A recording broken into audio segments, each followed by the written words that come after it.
I'm Stephanie. I'm going to be doing the superior limb palpation exam with my sister Yasmin as my model. So I'm going to do the room scan first, and then we'll get started. So my clock is going to stay there, and that's my paper with my bony landmarks and muscles. Thank you. Okay, so room scan.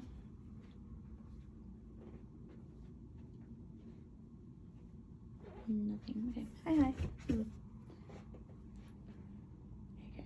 Get in frame. Cool. Okay. Let's start us strong with the sternal end of the clavicle. So I'm gonna have her do is look away from me so I can have the SCM pop out. Beautiful. I'm just gonna lower this a little bit and so I can see where it ends. Great. So I'm gonna follow the SCM inferiorly and still staying in the medial portion of her chest so I can run it into a bony landmark, and this is the sternal end of her clavicle right there. Great. You can return your head to neutral. The next thing we'll do is a deltoid tuberosity. So what I like to do for this is have her abduct her arm so I can feel for the deltoid muscle in the shoulder. Follow the fibers down to about mid-shaft of the humerus where I can find the deltoid tuberosity where actually the deltoid does insert. So again, that's about mid-shaft of the humerus. Next is the olecranon process of the ulna. We can find that it is on the posterior side of the arm, but we can find it this way. I'm gonna have her flex the arm to have this point of her elbow pop out, and this is the olecranon process of the ulna.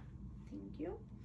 Next, we'll look at the radial tuberosity, which can be seen on the anterior side of her forearm.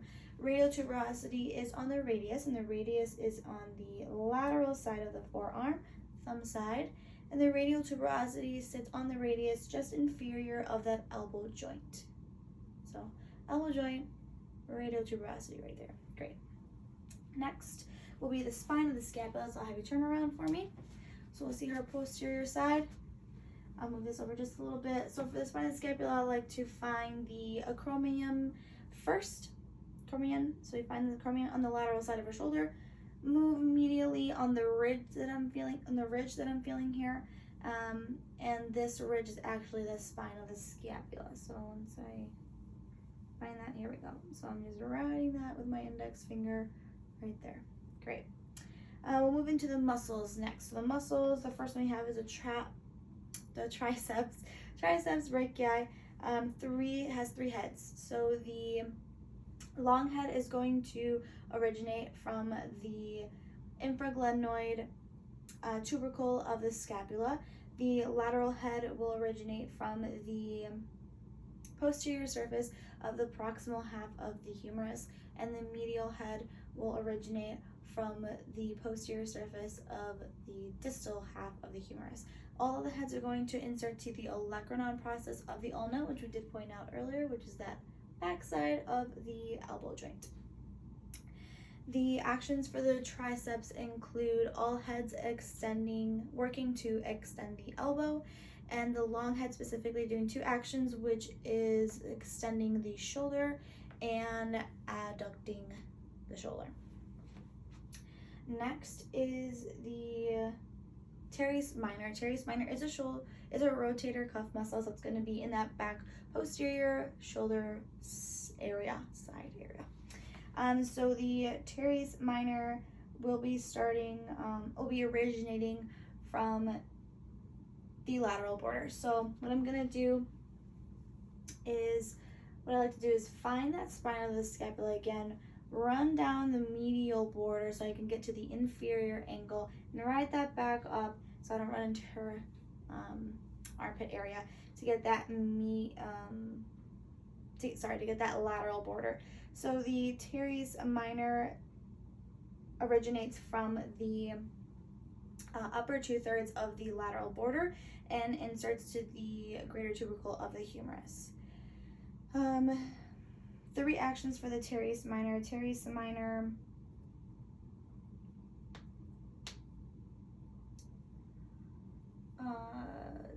minor laterally rotates the shoulder, adducts the shoulder, and stabilizes the head of the humerus at the glenoid cavity.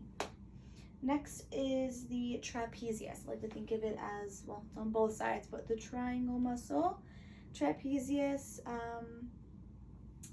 it's going to originate from the EOP, the external occipital protuberance, the medial portion of the superior nuchal line of the occiput, the ligamentum nuchae that kind of runs over the spinous process of the cervical spine, and the spinous process of C7 to T12. They're all going to, the upper, middle, and lower fibers are all going to originate, they're all going to insert to the spine of the scapula, the acromion, and the lateral third of the clavicle.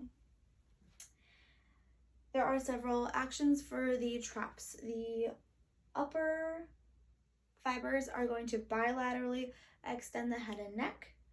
Unilaterally, laterally flex to the same side, so right side, right ear, right shoulder. We're going to rotate to the opposite side, so focusing again on right shoulder, turning the head to the left, and elevating the scapula as well as upwardly rotating the scapula. Middle fibers are going to be stabilizing the scapula and adducting the scapula, so bringing those medial borders of the scapula closer together. And the lower fibers are going to depress the scapula as well as upwardly rotate the scapula. Next are the rhomboids. Rhomboids are deep to the trap. So rhomboid, I'm going to say the origin and insertion of both, and then I'll talk about the actions since they're the same. So the rhomboid major is going to originate from T2 to T5, and from the spinous processes of T2 to T5, and run laterally to the medial border of the scapula, specifically between the spine of the scapula and the inferior angle. As for the rhomboid minor, it's going to originate from C7 and T1 and run laterally as well to the upper portion of the medial border of the scapula, specifically across from the spine of the scapula. The actions for the rhomboids are three. There are three. Elevate the scapula, adduct the scapula, so again, bringing those medial borders closer together, and downwardly rotating the scapula. Last one is going to be the pectoralis minor, so I'll turn you back around towards the front side.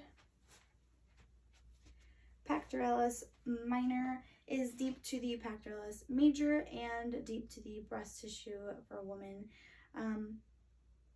It's going to originate from ribs 3, 4, and 5 and run superiorly to insert to the coracoid process. The coracoid process can be palpated by finding the acromion, running medially along that clavicle, staying within that lateral third of the clavicle, and just inferior to it you'll find a dip, and that's where that coracoid process lives.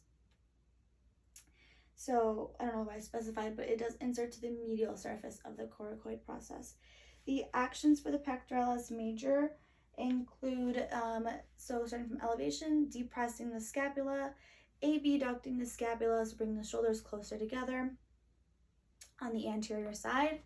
We're also going to downwardly rotate the scapula, and finally, when the scapula is in a fixed position, it's going to help elevate the thorax during forced inhalation. And that is all. Thank you. Thank you for being